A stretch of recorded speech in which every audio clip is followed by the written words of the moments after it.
കാത്തിരിക്കുകയാണ്. കാരണം ടർബോ എന്നുള്ളൊരു സിനിമ റിലീസ് ആവാനായിട്ട് പോവുകയാണ്. And this time truth Global films അവരുടെ 10ാമത്തെ മമ്മൂക്ക ചിത്രമാണ്. ഓസ്ലറും കൂടി ചേർന്ന് നോക്കുകയാണെങ്കിൽ 11ാമത്തെ സിനിമ അവരിവിടെ എത്തിക്കുകയാണ്. GCC കൺട്രീസിലൊക്കെ തന്നെ റിലീസ് ആവാനായിട്ട് പോവുകയാണ്. ട്രെയിലറും നമ്മൾ കണ്ടിട്ടുണ്ടായിരുന്നു. ടർബോ ജോസിനെ അദ്ദേഹത്തിന്റെ വാക്കുകൾ, നമ്മുടെ പ്രിയപ്പെട്ട മമ്മൂക്കയുടെ വാക്കുകൾ കേൾക്കാനായിട്ടാണ് ഇവിടെ എത്തിയിരിക്കുന്നതെന്ന് എനിക്കറിയാം.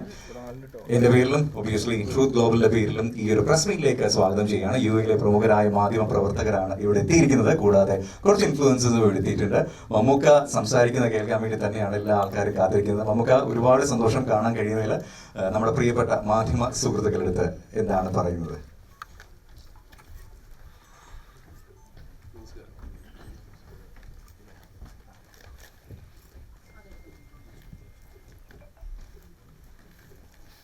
നമസ്കാരം.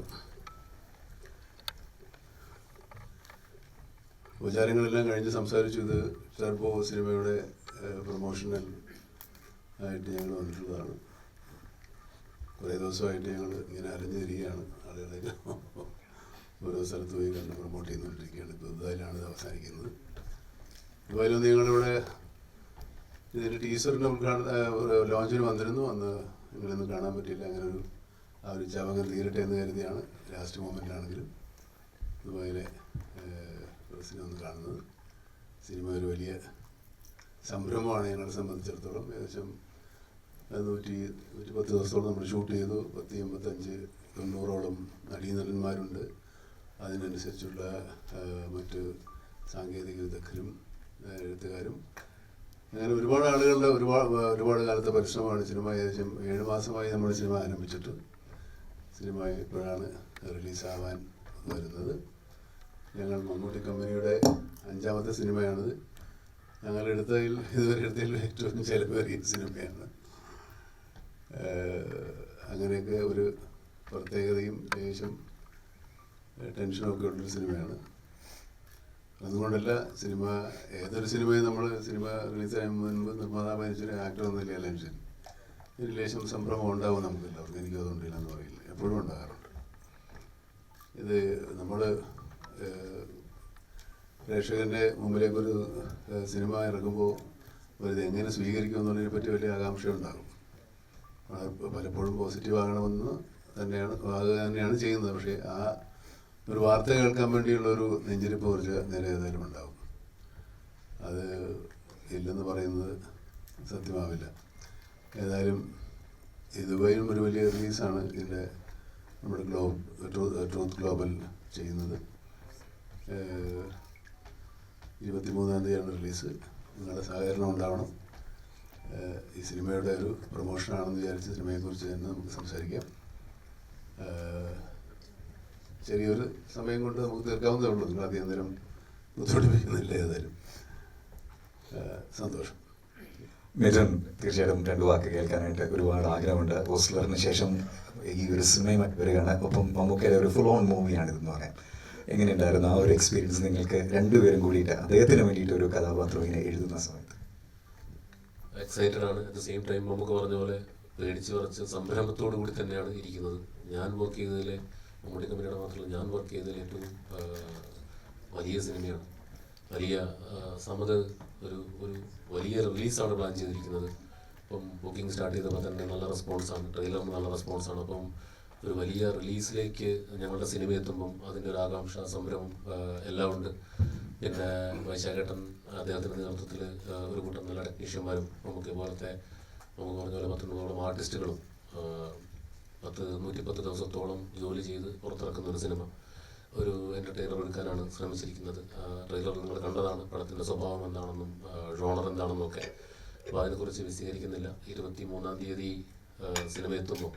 എല്ലാവരും കാണണം. നിങ്ങളുടെ പ്രതികരണം പോസിറ്റീവായിരിക്കാൻ വേണ്ടി ഞങ്ങൾ പ്രതീക്ഷിക്കുകയാണ്.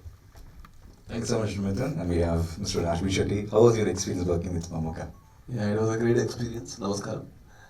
So, my character name is Vetrivel Shanmugasundaram. And he's a very confident man, and he has some goals. And to achieve that, I think he'll be walking any route. And to play such a big role in front of such a big legend was a little scary and, of course, intimidating. പക്ഷേ ഒരു നല്ല ഒരു accompany ചെയ്യുന്ന ഒരു ആക്ടറാണ്. He always teaches you to, like, you know, if you are a little uncomfortable, he senses it and he makes you comfortable. The first day was a little scary because it was a very big monologue, and in this cinema I speak Tamil. എനിക്ക് തമിഴ് അറിയില്ല, മലയാളം കുറച്ചും കൂടി അറിയും. And in the last moment, actually, I by-hearted the dialogue and came to the set because I'm acting in front of him. I was already a little scared, and then suddenly director asked me to speak in Malayalam. And that was almost like, you know, one-page monologue, and sir was doing nothing in the scene, staring at me because that was his scene. Now you need to speak Malayalam in front of the legend. And I knew that, like, you know, am I speaking all right? Like, you know, is it fine and everything? And then fortunately he could sense that, like, you know, I'm a little uncomfortable and little conscious. Then he actually, you know, casually, this can be told like this can be told like this, and he guided me. And then I could sense that he's not judging me. Now I can actually do better. So that is how, like, you know, it was a very good experience. And the whole technician list, they were very passionate, and even though I'm a director, it was a film school for me because the way they are operating, the way he had written, I was learning and observing everything because it's a big canvas. I have never worked in this big canvas. So it was a great experience. Thank you so much. And we have Anjana Jayaprakash. ഒരു huge fan base ഉണ്ട് ഹംസധ്വനിക്ക്. അതിനുശേഷം വീണ്ടും നമ്മൾ കാണാൻ വേണ്ടി പോവുകയാണ് ഈ ഒരു സിനിമയിലൂടെ. എന്താണ് അഞ്ജന ഈ ഒരു സിനിമയിൽ ചെയ്യുന്നത്? നമസ്കാരം. ഇതിലെൻ്റെ ക്യാരക്ടറിൻ്റെ പേര് ഇന്ദുലേഖ എന്നാണ്. മലയാളത്തിൽ എൻ്റെ രണ്ടാമത്തെ പടത്തിൽ തന്നെ ഇത്രയും വലിയൊരു ടീമിൻ്റെ കൂടെ, മമ്മൂക്കയുടെ കൂടെ, മമ്മൂട്ടി കമ്പനി പ്രൊഡ്യൂസ് ചെയ്യുന്ന പടത്തിൽ, മിഥുൻ ചേട്ടൻ എഴുതിയ പടത്തിൽ, വൈശാഖ് സർ സംവിധാനം ചെയ്ത പടത്തിൽ അഭിനയിക്കുക, ഇറ്റ് ഈസ് മൈ ബ്ലെസ്സിങ്. വളരെ നല്ല എക്സ്പീരിയൻസ് ആണ്. ഞങ്ങൾക്കൊരു very strong cast and crew. ട്രെയിലറിന് കിട്ടിയ നല്ല റെസ്പോൺസ്. ഞങ്ങളെല്ലാം എക്സൈറ്റഡ് ആണ്, ഞങ്ങളെല്ലാം നെർവസും ആണ്. അപ്പോൾ 23rd വെയിറ്റ് ചെയ്യുന്നു. Hopefully it will be a great film. Thank you. Samad Bhai ഉണ്ട്. സമദ് ഭായി, ഇപ്രാവശ്യം ഈ ഒരു സിനിമ ഒരു ഗംഭീര റിലീസാണ് നിങ്ങളിവിടെ പ്ലാൻ ചെയ്തിരിക്കുന്നത്. മമ്മൂക്കയോടൊപ്പമുള്ള 10ാമത്തെ ചിത്രം ഓസ്ലറും കൂടി ചേർന്ന് നോക്കുകയാണെങ്കിൽ 11 എന്ന് പറയാനായിട്ട് പറ്റും. എങ്ങനെയുണ്ട് ഇപ്രാവശ്യം? എന്തൊക്കെയാണ് നിങ്ങൾ മെയ് 23 ഒരുക്കിയിരിക്കുന്നത്? സമായിക്കും. നമസ്കാരം. ലോകമെമ്പാടുള്ള മലയാളികൾ, ഇന്ത്യക്കാർ, പല രാജ്യക്കാർ, എനിക്ക് പേഴ്സണലി അറിയാവുന്ന പല രാജ്യക്കാരും ഇക്കയ്ക്ക് കൊടുത്തിട്ടുള്ള, മമ്മൂക്കയ്ക്ക് കൊടുത്തിട്ടുള്ള അംഗീകാരവും സ്നേഹവും, അതിൻ്റെ ഒരു നല്ലൊരു അംശം ട്രൂത്തിനും കിട്ടിയതിൽ എനിക്ക് ഒരുപാട് സന്തോഷമുണ്ട്. അപ്പോൾ ഇക്കയ്ക്ക് കൊടുത്തിട്ടുള്ള ആ അംഗീകാരവും സ്നേഹവും ഇത്രയും നാൾ നിങ്ങൾ അംഗീകരിച്ചിട്ടുണ്ട്, നിങ്ങൾ സ്വീകരിച്ചിട്ടുണ്ട്. അപ്പോൾ അത് ഇതുപോലെ തന്നെ ഈ ഞങ്ങളുടെ വലിയൊരു സിനിമയ്ക്കും ഉണ്ടാകുമെന്ന് തന്നെയാണ് ഞാൻ പ്രതീക്ഷിക്കുന്നത്. ഇൻഷാ അല്ലാ അതിന് വേണ്ടിയിട്ട് നിങ്ങളോട് എല്ലാവരും റിക്വസ്റ്റ് ചെയ്യുന്നു. Thank you. റൈറ്റ്. അപ്പോൾ ടർബോയുടെ പ്രസ് മീറ്റ് ആണ് ഇതെന്നുള്ള കാര്യം നിങ്ങൾക്ക് എല്ലാവർക്കും അറിയാം. സോ നമ്മുടെ പ്രിയപ്പെട്ട മാധ്യമ പ്രവർത്തകർ ഇവിടെയുണ്ട്. നിങ്ങൾക്ക് ചോദ്യങ്ങൾ ചോദിക്കാം. ഞാൻ ആദ്യം പറഞ്ഞ പോലെ ഈ ഒരു സിനിമയുമായി ബന്ധമുള്ള ചോദ്യങ്ങൾ മാത്രം ചോദിക്കാനുള്ള കാര്യം ഒരിക്കൽ കൂടി റിക്വസ്റ്റ് ചെയ്യുകയാണ്. So Q&A session is open.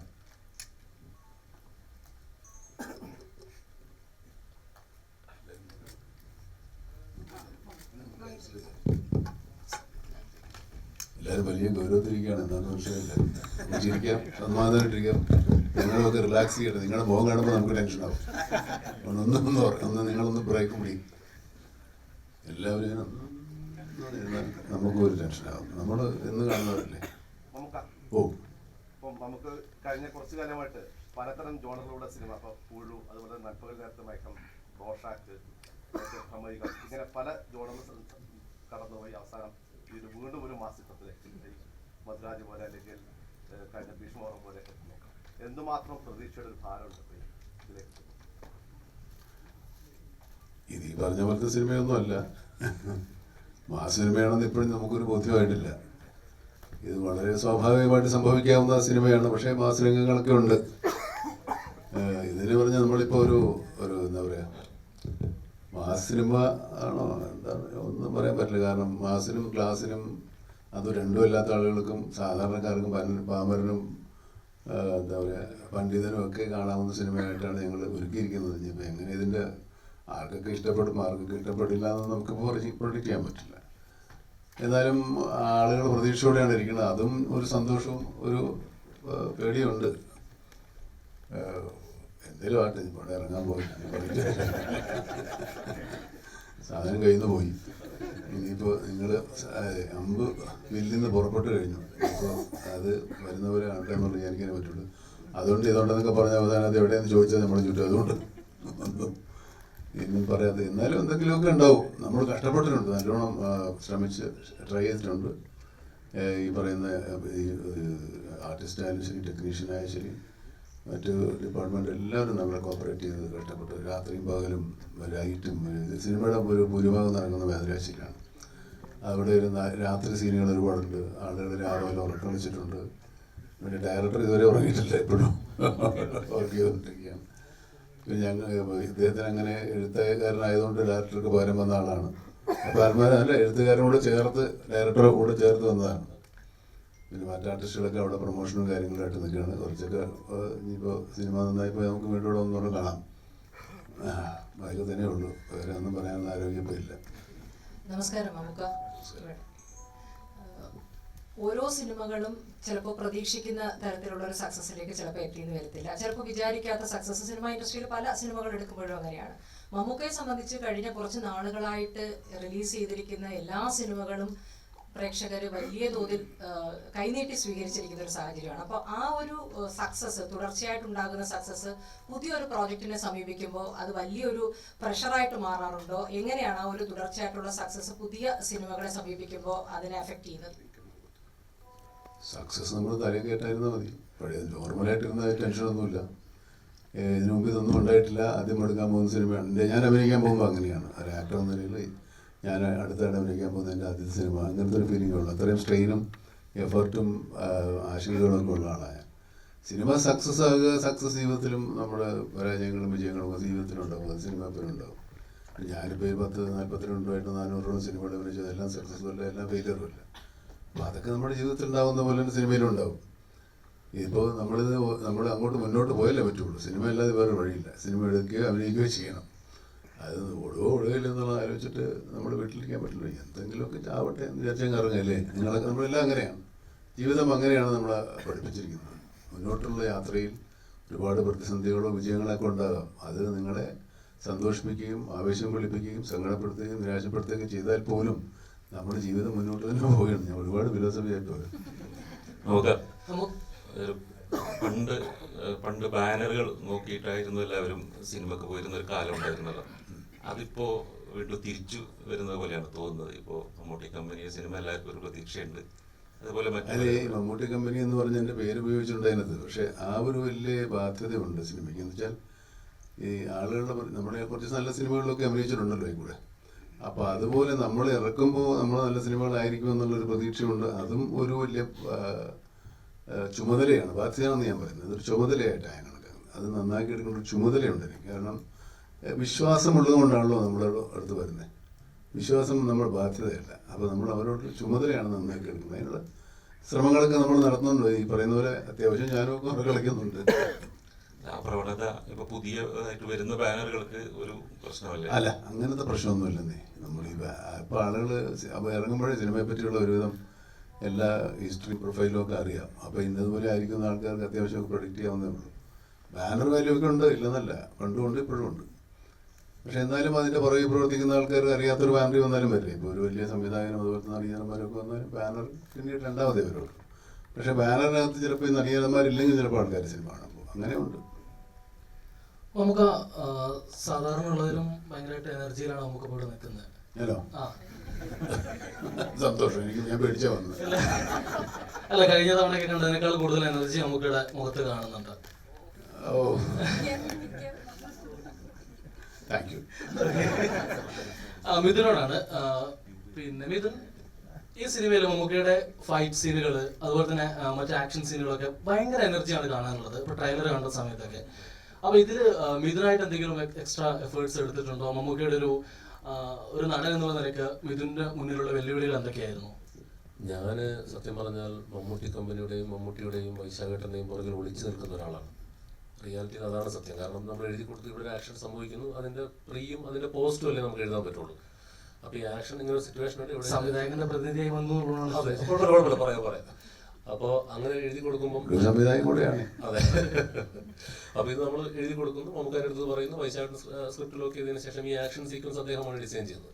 അപ്പം വൈശാഖേട്ടനും ഷമീർ മുഹമ്മദും നമ്മുടെ സ്റ്റണ്ട് മാസ്റ്റർ ഫീനിക്സ് ഫ്ലോഗും എല്ലാം ചേർന്ന് നമ്മൾ കുറച്ച് റിഹേഴ്സ് ചെയ്ത് ഇത് ഫൈറ്റ് ഷൂട്ട് ചെയ്ത് ശേഷം മമ്മൂക്കെ കൊണ്ടുവന്ന് കാണിച്ച് ഇത് എങ്ങനെയൊക്കെയാണ് നമ്മൾ എടുക്കാൻ പോകുന്നത്. നമുക്ക് അതിന് വേണ്ടി വളരെ ആവേശത്തോടു കൂടി നന്നായി കഷ്ടപ്പെടുക എല്ലാവരും കൂടി ചെയ്തതാണ് ഇതിലെ ഫൈറ്റ് സീക്വൻസ്.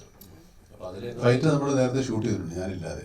നമ്മൾ ആ ബാക്കിയുള്ളെല്ലാം ഡമ്മി ആക്ടേഴ്സിനെ വെച്ച് ഷൂട്ട് ചെയ്തിട്ടാണ് ആ സീനുകളാണ് ഷൂട്ട് ചെയ്യുമ്പോൾ നമുക്കറിയാം ഇനി അടുത്ത് വരാൻ പോകുന്നത് എന്താണ്, നമുക്ക് അടുത്ത ഷോട്ട് എന്താണെന്ന് നമുക്കറിയാം. അപ്പോൾ ഒരുപാട് എക്സസൈസോ പ്രാക്ടീസോ ഒക്കെ അധികം വേണ്ടി വന്നില്ല.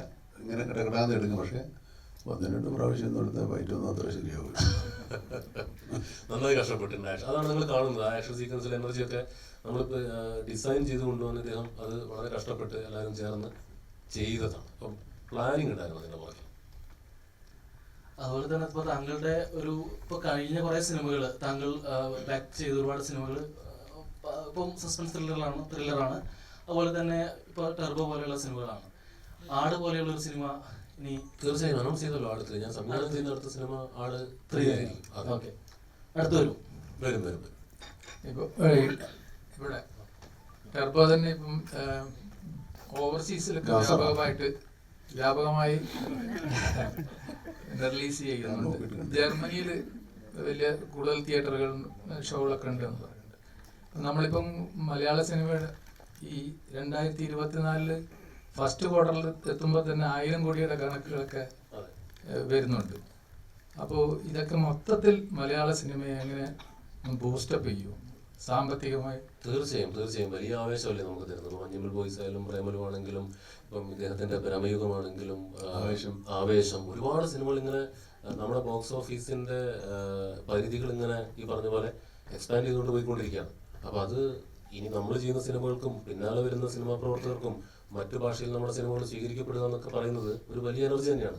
പിന്നെ ഇൻഡസ്ട്രിയിൽ പണം വന്ന് വീഴുക എന്ന് പറയുന്നത് എന്തുകൊണ്ടും തിയേറ്റർ വ്യവസായത്തിനും നടീനടന്മാർക്കും ടെക്നീഷ്യന്മാർക്കും എഴുത്തുകാർക്കും എല്ലാവർക്കും നല്ലതല്ലേ. അപ്പോൾ തീർച്ചയായും മലയാള സിനിമയുടെ ഏറ്റവും നല്ല വർഷത്തിലൂടെയാണ് കടന്നു പോകുന്നതെന്ന് സിനിമാ പണ്ഡിറ്റുകൾ പറയുന്നു.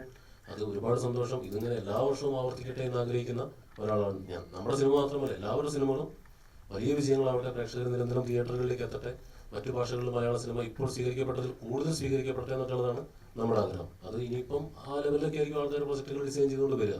നല്ലതാണ്. എന്തുകൊണ്ട് ടെർബോയോടൊപ്പം തന്നെ ചെറിയ സിനിമകൾ, ചെറുതെന്ന് പറയാൻ പറ്റില്ല, അതാ മറ്റ് ചില സിനിമകളും പേടിയോടുകൂടി തന്നെയാണ് റിലീസ് ചെയ്യാൻ പോകുന്നത്. അവർ പറയുകയും ചെയ്തു. പിന്നെ മമ്മൂക്കയുടെ സിനിമ വരുന്നുണ്ട്. അപ്പോൾ അതിനോടൊന്നും നമുക്ക് ഫൈറ്റ് ചെയ്യാൻ പറ്റില്ല. അങ്ങനെയൊന്നും നമുക്ക് പറ്റില്ലെന്നേ. സിനിമ ഇറങ്ങിക്കഴിഞ്ഞതിന് ശേഷമേ ഉള്ളൂ നല്ലതോ ചീത്തയെന്ന് അറിയാം. അതിന് മുമ്പ് നമുക്കൊന്നും പറയാൻ പറ്റില്ല. അങ്ങനെ ഇപ്പോൾ നല്ലത് മാത്രമേ നമ്മൾ ചെയ്യുള്ളൂ.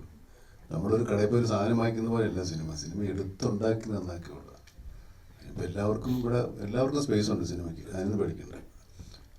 നമുക്ക് ഈ സിനിമയെ സീരിയസ് ആയിട്ട് വിലയിരുത്തുന്നവരായാലും സോഷ്യൽ മീഡിയയിൽ എഴുതുന്നവരായാലും ഒക്കെ പറയുന്നത് നമുക്ക് സമീപകാലത്തായുള്ള സിനിമകൾ നോക്കിയാൽ ഇപ്പോൾ നന്മകൾ നേരത്തെ മയക്കം, കണ്ണൂർ സ്ക്വാഡ്, അത് കഴിഞ്ഞ് ഭ്രമയുഗം, ഇപ്പോൾ ടെർബോയിലോട്ട് വരുമ്പോൾ ഓരോന്നിനും പുതുമയ്ക്കായി എപ്പോഴും ചെവി കൊടുക്കുന്നു. അതിപ്പോൾ പുതുമുഖ എഴുത്തുകാരായാലും സംവിധായകരായാലും അവർക്ക് കൈ കൊടുക്കുന്നു. അപ്പം ഈ ഒരു നിർബന്ധബുദ്ധി വ്യക്തിപരമായി അത് ഉണ്ടോ?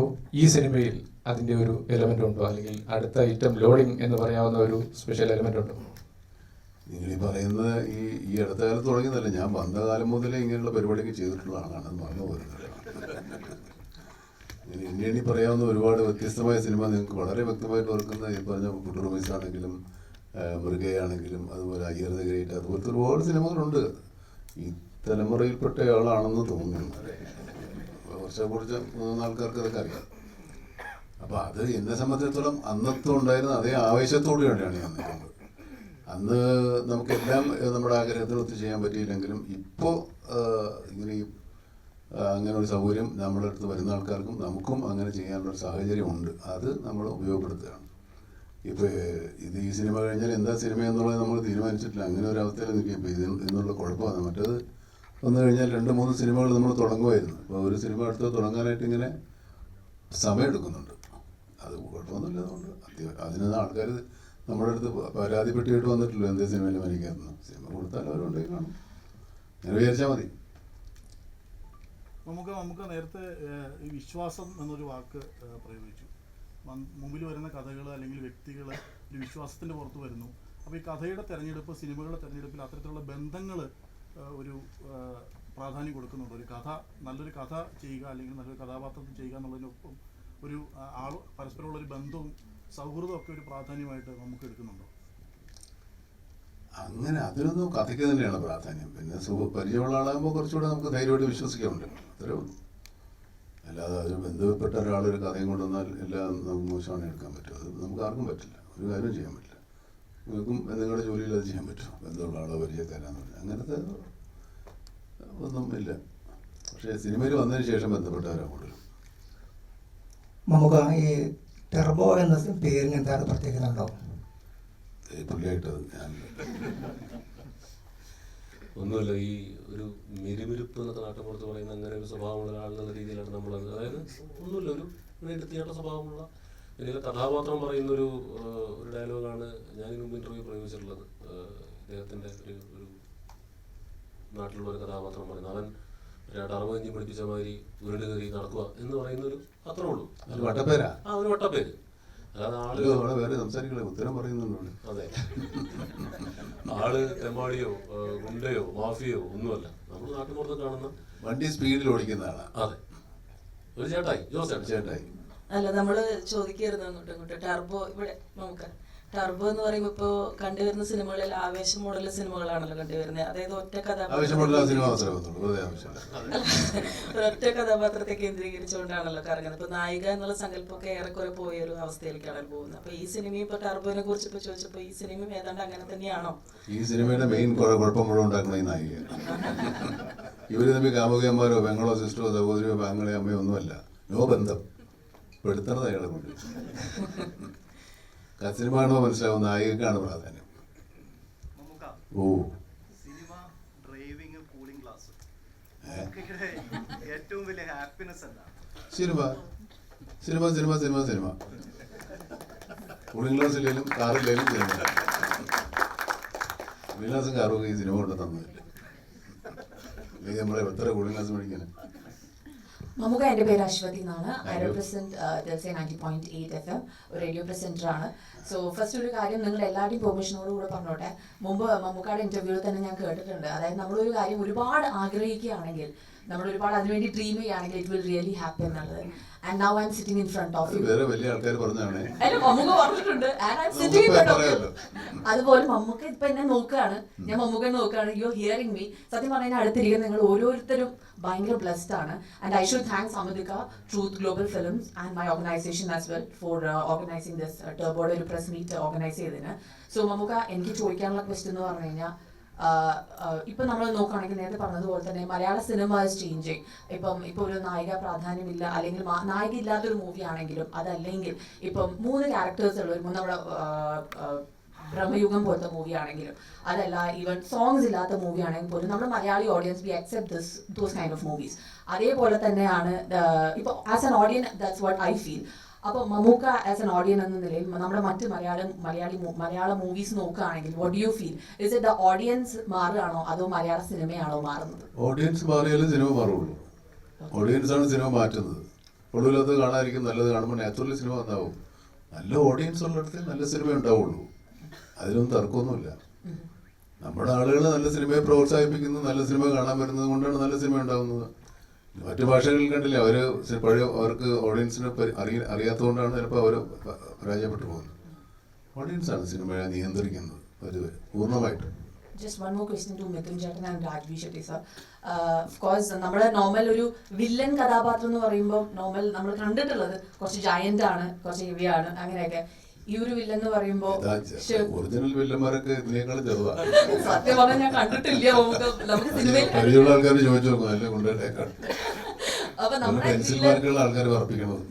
അതെ, അപ്പൊ വില്ലൻ ഇവിടെ ഷർട്ടും മുണ്ടും ഷോളൊക്കെ ആയിട്ടാണ്. മിഥുൻ ചേട്ടാ, ഇത് വളരെ പെർപ്പസ്ഫുള്ളി ചെയ്തൊരു കാര്യമാണോ? അതേപോലെ തന്നെ one more thing, Raj B Shetty സാറിന് മുമ്പ് കണ്ടപ്പോൾ ഞാൻ പറയാൻ വിട്ടുപോയൊരു കാര്യമായിരുന്നു, നീവു ഹെഗിത്രേ പഠിച്ചിട്ട് വന്നതാണോ, അത് മറന്നുപോയി അന്ന് ചോദിച്ചപ്പോ. എന്തുകൊണ്ട് ഇദ്ദേഹത്തെ കാസ്റ്റ് ചെയ്യുന്നുള്ളതിന് എനിക്ക് ഒറ്റ മറുപടി ഉള്ളൂ, ആളെ വേണ്ടത്ര പരിചയമില്ലാന്ന് തോന്നുന്നു. ഞാൻ പറഞ്ഞു ഇയാളെ കണ്ട് ഭ്രമിച്ചിട്ടാണ് നമ്മൾ ഇദ്ദേഹത്തെ ക്ഷണിക്കുന്നത്. ലളിതമനെ കണ്ട് നമ്മൾ ഇങ്ങനെ ഇത് ആരാണ് ഇയാളെന്നുള്ള അന്തം വിടലിലാണ് ഇദ്ദേഹത്തെ നമ്മൾ ഈ സിനിമയിലേക്ക് ക്ഷണിക്കും. ഇദ്ദേഹം ഇങ്ങനത്തെ ഒരു സിനിമ, ഇങ്ങനത്തെ ഒരു ക്യാരക്ടർ ചെയ്യുമെന്ന് പോലും നമുക്കറിയില്ലായിരുന്നു. കാരണം അദ്ദേഹം ചെയ്ത സിനിമകളുടെ പാറ്റേൺ നമുക്കറിയാലോ. അപ്പോൾ ഇദ്ദേഹത്തെ കണ്ട് ഇഷ്ടപ്പെട്ടിട്ട് തന്നെയാണ് നമ്മൾ ഈ ചിത്രത്തിലേക്ക് ക്ഷണിച്ചത്. ബാക്കി ഇദ്ദേഹം പറയട്ടെ. ഈ ഒരു കോസ്റ്റ്യൂമിന് കൂടെ ഇത് ഇദ്ദേഹം ഇപ്പൊ നമ്മൾ വില്ലന്മാരെ പല രീതിയിൽ ക്യാരക്ടർ അധികം പറയുന്നില്ല, പല രീതിയിൽ വില്ലനായിട്ടല്ലേ ഇങ്ങനത്തെ ഒരാള്. അതെ, നമുക്ക് പക്ഷെ അയാള് നമ്മൾ പറയുന്ന പോലെ അല്ലെങ്കിൽ അത്ര നന്മകളായിരിക്കില്ല, അയാളുടെ ഭാഗത്ത് അയാളുടെ റൈറ്റാണ്. അതെ. ഇപ്പൊ കോസ്റ്റ്യൂം നമ്മൾ ഒരു ഇദ്ദേഹത്തിന് കണ്ടിട്ടില്ലാത്ത സ്യൂട്ട് കൊടുക്കണോ പാൻറ് കൊടുക്കണോ ഒക്കെ ആളുകളൊക്കെ ഒരു കാര്യം ചെയ്യാൻ നമുക്ക് മുണ്ടും ഈ പറഞ്ഞ പോലെ ഒരു ഷർട്ടും ഹെലികോപ്റ്ററിൽ നിന്ന് പറഞ്ഞാൽ കോൺട്രാസ്റ്റ് പിടിക്കാന്ന് വിചാരിച്ചു. അതിന്റെ കൂടെ ഒരു തുണ്ടും ഒക്കെ കൊടുത്ത് അങ്ങനെ കോൺട്രാസ്റ്റ് പിടിക്കാന്ന് വിചാരിച്ചു. അപ്പോൾ വൈശേട്ടനെ നോക്കിയെന്ന് പറഞ്ഞു. അങ്ങനെ വൈശേട്ടൻ കോസ്റ്റ്യൂം ഒക്കെ പറഞ്ഞ് എല്ലാം സെറ്റ് ചെയ്ത് കഴിഞ്ഞപ്പോഴാണ് ഇദ്ദേഹം ആക്ച്വലി നടക്കുന്നത് ആ കോസ്റ്റ്യൂമിലാണ്. കളർ മാത്രമേ മാറ്റുള്ളൂ. അപ്പൊ അത് ഇദ്ദേഹത്തിന്റെ കോസ്റ്റ്യൂം വളരെ യാദൃശ്ചികമായിട്ട് നമ്മൾ ഡിസൈൻ ചെയ്തതിൽ ആയിപ്പോയതാണ്. സ്വന്തം കോസ്റ്റ്യൂം തന്നെയാണ് അപ്പൊ യൂസ് ചെയ്തത്? മമ്മൂട്ടി നമ്മൾ റിച്ചാണ്.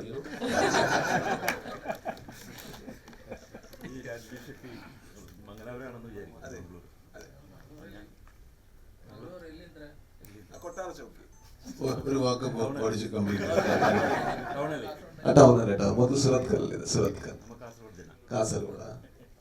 കാസർഗോഡ് ജനം എല്ലാം ഉണ്ട്. അവിടെ ഒരു അല്ലിത്തിരയുണ്ട്, ഇവിടെ ഒരു ഇല്ലിത്തിരയുണ്ട്. ഇനിയിപ്പോ എല്ലാരും കൂടെ കാസർഗോഡേക്ക് പോലെ.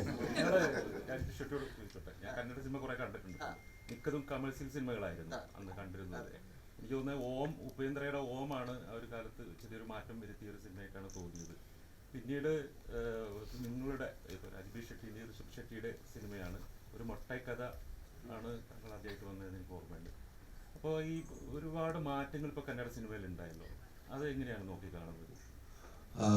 അതിനു മുമ്പ് ആക്ച്വലി പവൻ കുമാർ ഒരു പടം ചെയ്തിട്ടുണ്ട്, ലൂസിയ പറഞ്ഞിട്ട്.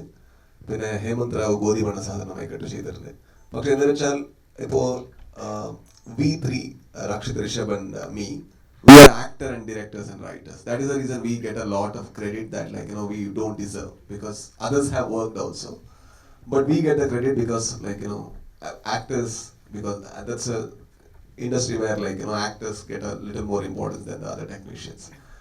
I think it's because when people from non-filmy background come to the industry, they have a original or new story to tell because of the place they are from and because of the culture they have lived in, and they believe in it and the stories change. I think that is one reason maybe presently the changes are coming. I don't think that's we can do better. We can do a lot more aggressively in writing and everything, but yeah, we need a little time. How far Malayalam films receiving in Very well, very well. For example, Avisham was a super duper hit, and Premalu was a very good hit, and Manjumal Boys received very well, and even with the Turbo, the enquiry for the distribution is very good there, and it is gone, sir. I think it's not anymore language cinemas. It's about good cinemas or bad cinemas. If it is good, it will be received in Chennai and Telugu speaking states as well. So if it is bad, it is not at all received in your own state. I think that is the only criteria right now. Hi Anjana, എൻ്റെ question അഞ്ജനയോട്. Hi മേഘ. അഞ്ജന ഇപ്പോൾ ഫഹദ് കഴിഞ്ഞു, next നമ്മുടെ മെഗാസ്റ്റാറിനോടെയാണ് ഒരു movie എന്ന് പറയുന്നത്. അഞ്ജനയെ സംബന്ധിച്ചിടത്തോളം അതൊരു acting experience ആണ്. എങ്ങനെയുണ്ടായിരുന്നു ടർബോയിൽ ആക്ടിങ് എക്സ്പീരിയൻസ് വിത്ത് മെഗാസ്റ്റാർ? എവിടുന്ന് തുടങ്ങുന്നതെന്ന് ആലോചിക്കുക. ഓഫ് കോഴ്സ് എല്ലാ മലയാളികളെ പോലെയും ഷാജ 12th വരെ ഷാജയിലായിരുന്നു പഠിച്ചതും. എല്ലാ ആക്ടേഴ്സിൻ്റെ ഡ്രീമാണ് ഒരു മമ്മൂക്കയുടെ കൂടെ അഭിനയിക്കുക, ഇത്രയും സീനിയോറിറ്റി, ഇത്രയും ലെജൻഡറി ആക്ടറിൻ്റെ കൂടെ അഭിനയിക്കുക. ഫസ്റ്റ് മീറ്റ് ചെയ്യുമ്പോൾ ഒരു സ്റ്റാർ സ്ട്രക്ക് ആ ഒരു ഫീലിംഗ് ഉണ്ടായിരുന്നു. കാരണം നമ്മളെല്ലാ മലയാളികളും ചെറുപ്പം തൊട്ട് കണ്ട് വളർന്ന ഒരാളാണ്. പക്ഷേ ആക്ടിങ് സീൻസിലോട്ട് നമ്മൾ സീൻസ് സ്റ്റാർട്ട് ചെയ്യുമ്പോൾ ജോസും ഇന്ദുലേഖയും ആയി മാറി. അപ്പോൾ ഞാൻ രാജു പറഞ്ഞ പോലെ തന്നെ നമുക്ക് എല്ലാ ആക്ടേഴ്സിനെയും കംഫർട്ടബിൾ ആക്കുന്ന ഒരു ആളാണ്, സജഷൻസ് പറയുന്ന ഒരാളാണ്. ഇപ്പോൾ ലുക്സ് സസ്റ്റെയിൻ ചെയ്യുക, അല്ലെങ്കിൽ ഡയലോഗ് കുറച്ചുകൂടെ നീട്ടി പറയുക, അങ്ങനത്തെ കുറേ കാര്യങ്ങൾ പറഞ്ഞു തരുന്ന ആളാണ്. He's very open to conversations. അപ്പോൾ എന്താണ് ഒരു അടിപൊളി എക്സ്പീരിയൻസ് ആയിരുന്നു. വഴക്ക് കിട്ടിയിട്ടുണ്ടോ? ഷോർട്ട് ടെമ്പേർഡ് ആയിട്ടില്ലല്ലേ? എനിക്ക് വെറുതെ പറയുന്നതല്ലേ? അല്ല വെറുതെ പറയണം, അങ്ങനെയൊന്നുമില്ല. ഒരു ക്ലൈമാക്സ് ഒരു പോർഷനിൽ എനിക്ക് ചെറിയ പിച്ചെന്ന് പറയാനല്ലേ, ഇങ്ങനെ ഇങ്ങോട്ട് നോക്കാനല്ലേ പറഞ്ഞത്, എന്തിനാ അങ്ങോട്ട് നോക്കി, അങ്ങനെ ഒരു Mine is different. Okay. So sir was a little angry because when you do fights and all, it is very normal because it's very hard work as well, and it was very late night. And he was speaking to someone with the same tone, and I didn't know what to do. I'm standing, and there is chair, and I'm standing, and I don't want to sit.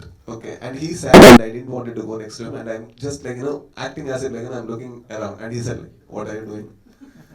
No sir, I'm like, sit. Okay. But he was teasing me. He was not scolding me, and I'm like, okay, thank you. മിഥുന് കിട്ടി, ഇനി cinema കഴിഞ്ഞിട്ടായിരിക്കും. And one more question പറയാനാണോ? പറഞ്ഞു.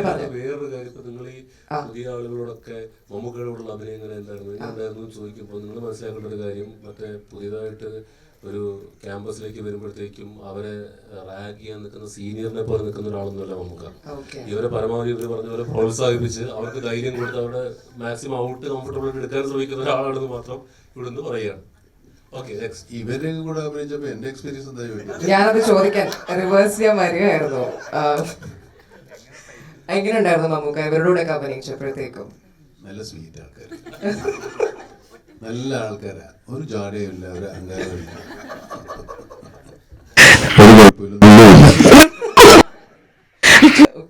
ഇവര് പറയുന്നത് ഞാൻ school മാഷെ കൊണ്ട് നുള്ളി പക്ഷെ ഞങ്ങൾ ഭയങ്കര എക്സൈറ്റഡ് ആണ്. ഇപ്പൊ ലാലേട്ടനാണെങ്കിലും മമ്മൂക്കയുടെ ഒപ്പം അഭിനയിക്കുമ്പോ അവർക്ക് കിട്ടുന്ന ആക്ടിങ് എക്സ്പീരിയൻസ് ഞാൻ ചോദിച്ചത് എങ്ങനെ ഉണ്ടായിരുന്നു ആ എക്സ്പീരിയൻസ്?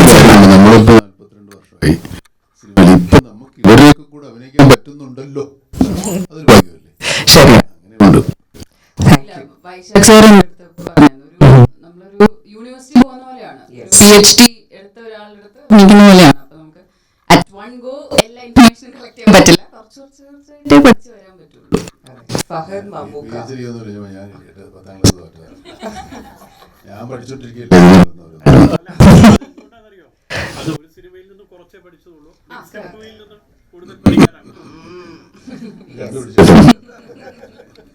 ഏകദേശം നമുക്ക് എന്തായി, ഞാനാണ് കളന്ന് കേട്ടോ, നമുക്കൊന്ന് ഇനിയൊന്നുമില്ല. ഇത്രയും നേരം അത് ലേറ്റായി പോയി. കുറെ കാലത്തിന് ശേഷം അല്ലെങ്കിൽ ഏറെ കാലത്തിന് ശേഷം മഹത്തായ കുറെ സിനിമകൾ വന്നൊരു സമയമാണ് ഇപ്പൊ. നേരത്തെയും സിനിമയുടെ വസന്തകാരുണ്ടായിരുന്നു, ഇടയ്ക്ക് വെച്ച് സിനിമ വഴി എല്ലാ കാലവും മഴയും വെയിലും ഒക്കെ വരില്ലേ. ഇപ്പൊ ഏറ്റവും പുതിയ സിനിമകൾ വരുമ്പോഴേ ഈ ഇതിന് നേതൃത്വം കൊടുത്ത ആളെന്ന് എന്താണ്? എനിക്ക് നേതൃത്വം കൊടുത്ത ആളെന്നുള്ള പാടായി പറഞ്ഞു നേരത്തെ വന്നോട്ടെ. എൻ്റെ ഒരു ടെൻഷനും ആങ്സൈറ്റി ഒക്കെ ഉണ്ട്, ഒക്കെ ശരിയായി വരട്ടെ. നിങ്ങളെ കൂടെ നിൽക്ക്. അവിടെ ദുബായിലുള്ള കാര്യങ്ങൾ നിങ്ങളെ ഏൽപ്പിക്കുന്നു, ബാക്കി നമുക്ക് മറ്റുള്ളവരെ ഏൽപ്പിക്കും. എന്ത് പറയുന്നു? പോരെ? ഈ ഒരു നല്ല കാര്യമായിട്ട് വരാൻ പറ. നിങ്ങൾ വെറുതെ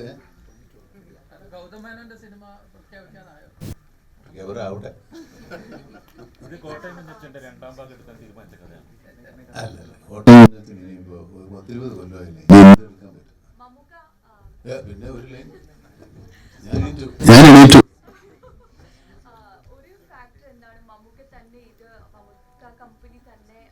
പ്രൊഡ്യൂസ് ചെയ്യാനുള്ള ഒരു ഫാക്ടർ എന്താണ്? ആക്ച്വലി ഞങ്ങൾ ട്രെയിലർ കണ്ടിട്ട് ഞാൻ പിന്നെയും റിപ്പീറ്റ് ചെയ്ത് വാച്ച് ചെയ്ത ഒരാളാണ്. അപ്പോൾ സൂപ്പർ എക്സൈറ്റഡ് ആയതുകൊണ്ട് ഞാൻ ചോദിക്കാം, വാട്ട് ഇസ് വൺ ഫാക്ടർ മമ്മൂക്കിയുടെ പ്രൊഡ്യൂസ് ചെയ്യാനുള്ള? പ്രത്യേകിച്ച് കാര്യമൊന്നുമില്ല, നമ്മളൊരു പ്രൊഡക്ഷൻ കമ്പനി കുറെ ആൾക്കാരൊക്കെ ഉണ്ട്, അപ്പൊ അവർക്കൊരു പണി വേണ്ടേ, പിന്നെ എനിക്കും ഒരു പണി വേണ്ടേ. Okay, thank you so much. വളരെ നന്നായിരുന്നു. Have A good time. എല്ലാവരും വളരെ വളരെ സന്തോഷമായിരുന്നു. Thank you all. Also, thanks to Vox Management.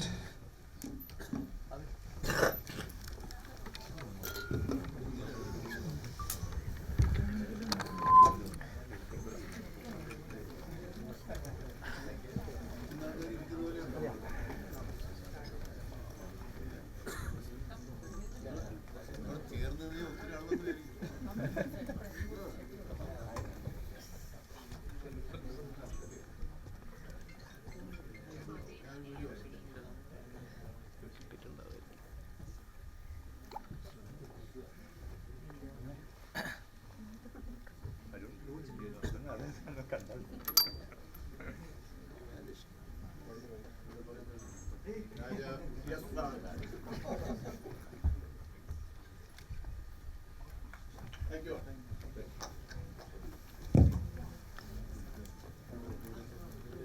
U so much every one. ഒരിക്കൽ കൂടി വോക്സ് മാനേജ്മെന്റിനും ഒരു വലിയൊരു താങ്ക്സ് അറിയിക്കുകയാണ്.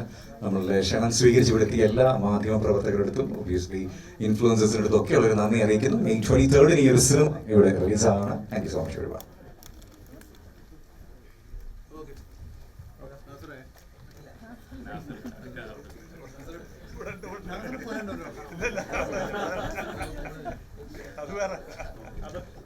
ഞാൻ ആദ്യമേ കണ്ടില്ല, ഞാൻ പുള്ളിയ ഷേപ്പ് എന്ന് പറയുമ്പോൾ ഞാൻ പുതിയ ഫാഷൻ